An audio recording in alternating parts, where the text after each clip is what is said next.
Federico Valverde reçoit une grosse offre venant de l'Arabie Saoudite. Les chiffres qui démontrent que les joueurs jouent beaucoup trop dans cette année 2023 là. Mourinho envoie un message direct à Carlos Ancelotti. Le Real Madrid veut encore une fois déjouer les plans du PSG et du FC Barcelone. Je vous donne tout ça dans cette vidéo. Salut et bienvenue sur Action Sport Live. Moi c'est Wilfried, ici je parle du Real Madrid. Je vous donne les actualités du Real Madrid. Je vous donne mes avis concernant le Real Madrid. Si c'est un sujet qui t'intéresse, abonne-toi et active la cloche de notification pour ne manquer aucune de mes prochaines vidéos. Entrons directement dans le vif du sujet. Federico Valverde aurait reçu une super grosse offre de l'Arabie Saoudite. Une information qui a été confirmée par Martin Campana, son coéquipier dans l'équipe nationale uruguayenne. Lors d'une interview accordée à 365 Scores, Martin Campana a confirmé cette nouvelle qui c'est depuis un petit bout de temps maintenant. Federico Valverde a bel et bien reçu une super grosse offre de ce championnat-là d'Arabie Saoudite. Une offre qu'il a immédiatement déclinée puisque Federico Valverde l'a déjà dit et nous le savons tous que son souhait est de jouer uniquement pour cette équipe-là du Real Madrid. Le Real le considère aussi comme une pièce maîtresse dans sa tactique. La preuve en est que Carlo Ancelotti le met rarement sur le banc lors de ses 11 de départ. Pour rappel, Federico Valverde a déjà joué tous les matchs cette saison avec le Real Madrid, au total 17, dans lequel il était titulaire dans 15 matchs. Avec déjà un but et 3 passes décisives cette saison, Federico Valverde s'est imposé comme l'un des meilleurs milieux au monde ou bien l'un des meilleurs milieux de cette équipe du Real Madrid. Pour ajouter à cela, dans cette équipe du Real Madrid, Federico Valverde vient deuxième dans le nombre de minutes derrière Antonio Rudiger qui compte 1390 minutes jouées avec cette équipe du Real Madrid cette saison. Federico Valverde, lui, il vient deuxième avec 1315 minutes jouées. C'est ces nombres-là ou ces chiffres-là qui nous font comprendre que Federico Valverde est l'une des pièces maîtresses de cette équipe du Real Madrid et que sa présence dans cette équipe-là est un grand atout pour le Real Madrid. D'ailleurs, le 9 novembre dernier, le Real Madrid a prolongé Federico Valverde jusqu'en 2029.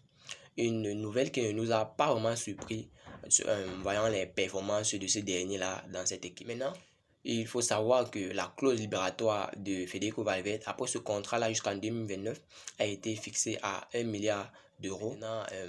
Le championnat saoudien et ses fonds illimités sont prévenus concernant Federico Valverde. S'ils veulent l'avoir, il va falloir qu'il débourse une somme avoisinant ou bien au moins une somme de 1 milliard d'euros pour le recruter dans ce championnat saoudien-là présentement.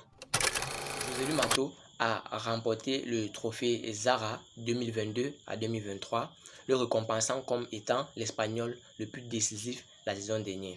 Depuis son arrivée au Real Madrid, il a joué son rôle et jusqu'à présent, nous en tant que supporters madrilènes ou encore le staff du Real Madrid est satisfait par cette contribution-là qu'apporte Joselu Mato dans cette équipe du Real Madrid. Jusqu'à présent, il a signalé concernant son sujet, Joselu Mato, jusqu'à présent, il satisfait totalement les attentes de ce Real de Madrid là.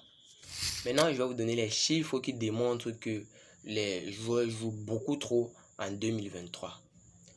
Cette petite pause internationale a eu des conséquences néfastes dans les différentes grandes équipes européennes et nous savons tous notamment pas seulement au Real de Madrid qui a perdu Vinicius Junior et Eduardo Camavinga lors de cette trêve internationale, mais aussi au PSG ou au FC Barcelone. Au PSG, le PSG a perdu Zaïre Emery sur blessure et le FC Barcelone a perdu Gavi pour toute la saison, ce qui n'arrange pas du tout les choses de ces clubs-là.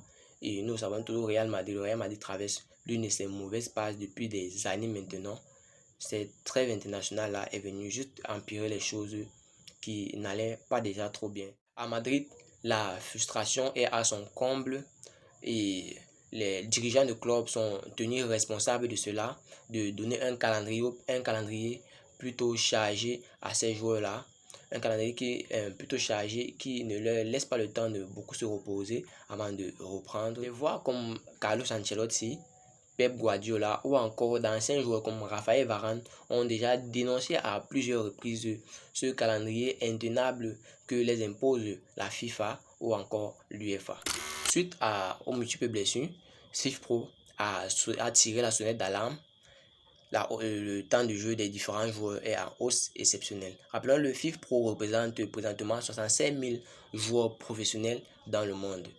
Cette semaine, ils ont publié des chiffres qui nous font voir que la pression ou bien les responsabilités qui sont mises sur les dos de nos différents joueurs sont super grands et intenables pour eux. Selon eux, la saturation des calendriers de nos différents joueurs ont un impact négatif sur leur état physique et la preuve en est que nous voyons maintenant ou présentement plusieurs grands cadres du Real Madrid blessés, notamment Tchouaméni, Eduardo Camavinga, Vinicius Junior, Kepa Arrizabalaga et d'autres joueurs du Real Madrid qui sont présentement blessés. Tout ça, c'est la cause d'un calendrier notamment beaucoup chargé qui ne leur laisse pas trop de temps de pouvoir se reposer avant de reprendre. Ici, ils ont pris un exemple de Jude Bellingham qui a accumulé déjà 14 450 minutes de jeu comparé à les icônes du football, une icône du football précisément comme David Beckham qui à son âge n'avait accumulé que 845 minutes de jeu. C'est vraiment lamentable de voir cette différence de milliers de minutes entre une icône comme David Beckham et Jude Bellingham à son âge. Mais pour moi, présentement, c'est pas vraiment une surprise parce que il y a beaucoup d'efforts ou bien beaucoup d'espoir fondés sur ces différents joueurs-là. C'est la raison pour laquelle ils ont beaucoup de temps de jeu. Mais ce qui cause problème présentement, c'est ce calendrier serré-là que l'UEFA et la FIFA, sans compter les différents championnats, imposent sur ces joueurs-là. Mourinho a été très direct concernant Carlo Ancelotti. Il a dit que Carlo Ancelotti serait vraiment fou de quitter cette équipe du Real Madrid. Là, il vous explique. Ce qui s'est passé, c'est que lors d'une interview où José Mourinho notamment a été interviewé et a reçu plusieurs questions, il a reçu la question de savoir est-ce que s'il recevait une proposition du Real Madrid, partirait-il au Real Madrid? Sa réponse a été la suivante. Il a dit pourquoi le Real Madrid chercherait un autre coach alors qu'ils ont déjà un coach exceptionnel qui fait déjà l'affaire. Il a aussi ajouté que ce sera une folie pour Carlo Ancelotti comme lui de vouloir quitter cette équipe du Real Madrid présentement qui a encore besoin de lui. Il a aussi ajouté quelque part, parce qu'il n'a pas vraiment dit ça comme ça, mais c'était pour dire que lui, il regrettait en fait, il a regretté le fait qu'il a quitté le Real Madrid alors que le Real Madrid avait tout autant besoin de lui en ce moment-là où il a quitté le Real Madrid il y a quelques années, que ce sera fou pour Carlo Ancelotti de quitter le Real Madrid présentement. Et surtout les gars, n'oubliez pas de continuer à soutenir la chaîne en vous inscrivant sur 1xBet en utilisant le code promo ActuSportLife comme c'est écrit sur la fiche. Vous aurez tous les nouveaux bonus 1xBet comme ça a été convenu lors du contrat. Merci. Les gars, le Real Madrid veut encore déjouer les plans du PSG et du FC Barcelone concernant un crack brésilien. C'est notamment le coéquipier d'Hendrick, j'ai parlé de lui hier. Il s'agit ici d'un surnommé Messinho, de son vrai nom, Estevão Willian. Je vous explique. L'effet est que le PSG a mis un œil sur Estevão Willian. On parle ici du PSG qui a déjà fait une offre de 50 millions d'euros pour ce joueur-là, qui a été immédiatement refusé par la sélection brésilienne.